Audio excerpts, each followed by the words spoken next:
বন্ধুরা, আজকে অন্নপূর্ণা নিয়ে মুখ্যমন্ত্রীর বক্তব্য সংক্ষেপে আপনাদের মধ্যে তুলে ধরবো। একদম জিস্ট যেটুক বা সারাংশ যেটা, সেটা আপনাদের মধ্যে তুলে ধরবো।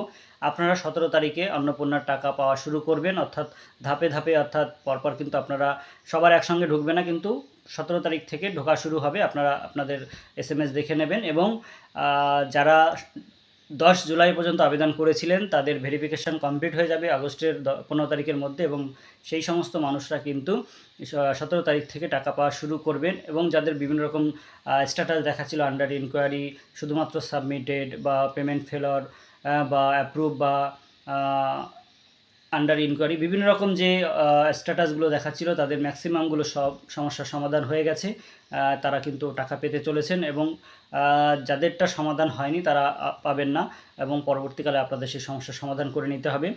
আর ব্যাপারটা হচ্ছে যে সবাই হয়তো টাকা পাবে না, তবে ম্যাক্সিমাম লোক কিন্তু এবার টাকা পাবে, এবং অনেক মানুষ কিন্তু বাদ যেতে চলেছেন, কারণ বহু কিন্তু অযোগ্য বা যে ক্রাইটেরিয়ার কথা বলা হয়েছিল সেই ক্রাইটেরিয়ার মধ্যে পড়েন না, এমন বহু মানুষ কিন্তু আবেদন করে টাকা পেয়েছেন, তারা এবার থেকে কিন্তু বাদ হতে চলেছেন। যেরকম বিভিন্ন সরকারি কর্মচারী বা পরিবারের লোক বা নিজে সরকারি কর্মচারী বা সরকার থেকে বিভিন্ন ভাতা পেয়ে থাকে, যেরকম আশাকর্মী, অঙ্গনারী কর্মী, তারপর হচ্ছে প্যারা টিচার, সিভিক ভলেন্টিয়ার, যারা মহিলারা রয়েছে তারা এই প্রকল্প থেকে বাদ হতে চলেছেন, এবং পরিবারেকেও পেনশন পেলে, ট্যাক্স পেমেন্ট করলে, এই ধরনের যে ক্রাইটেরিয়াগুলো বলা হয়েছে, বা ভুল তথ্য দিলে, বা ভোট ডিলিট হয়ে গেলে, বা ইয়েস না করলে, অর্থাৎ অন্নপূর্ণার জন্য আবেদন করতে চাইছি ইয়েস না করলে, বা ভুল ইনফরমেশান দিয়ে বা ভুল ঠিকানায় বা বিভিন্ন তথ্যের গরমিল, বিভিন্ন কারণের জন্য কিন্তু অনেকের বাদ হতে চলেছে। প্রায় 25-26 লক্ষ হয়তো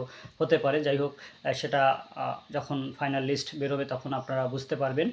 তবে আরেকটা কথা বলে রাখি যে যারা পরবর্তীকালে অর্থাৎ 10ই জুলাইয়ের পরে আবেদন করেছেন, তাদেরটা যদি ভেরিফিকেশান কমপ্লিট করতে পারে তাহলে তারাও পেতে পারে। তবে যদি সম্ভব হয়, না হলে কিন্তু তারা পরের মাসে হয়তো টাকা পাবেন।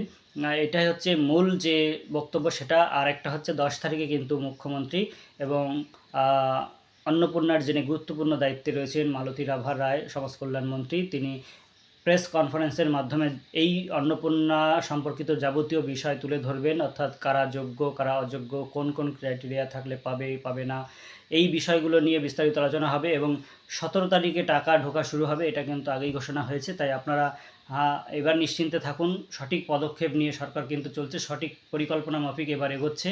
এতদিন ধরে যে একটা বিশৃঙ্খলা তৈরি হয়েছিল বা মানুষের মধ্যে অসন্তোষ তৈরি হয়েছিল, সেই অসন্তোষ কিন্তু এবার দূর হতে চলেছে আশা করা যায়। কারণ যে পদক্ষেপগুলোর কথা আমরা বলছিলাম, সেই পদক্ষেপগুলোই কিন্তু এবার সরকার সঠিক নিচ্ছেন, এবং সেই অনুযায়ী কিন্তু চলছে। অর্থাৎ এর একটা স্থায়ী সমাধান হতে চলেছে। এবং আপনাদের মাস পড়লেই যে অন্নপূর্ণা টাকা কবে পাবো এই বিষয়টা কিন্তু আর থাকবে না। অর্থাৎ অন্নপূর্ণার টাকা প্রতি মাসের দ্বিতীয় সপ্তাহে কিন্তু এবার থেকে ঢুকবে বলে দিয়েছে। শুধুমাত্র অন্নপূর্ণা নয়, বিভিন্ন সামাজিক যে প্রকল্প রয়েছে, বৃদ্ধ ভাতা, মানবিক ভাতা থেকে শুরু করে বিভিন্ন যে প্রকল্প, সেই প্রকল্পের টাকা প্রতি মাসের দ্বিতীয় সপ্তাহে ঢোকা শুরু হবে বা ঢুকবে। তাই আপনারা মাস পড়লেই আর ওয়েট করে থাকবেন না বা দুশ্চিন্তাগ্রস্ত হবেন না।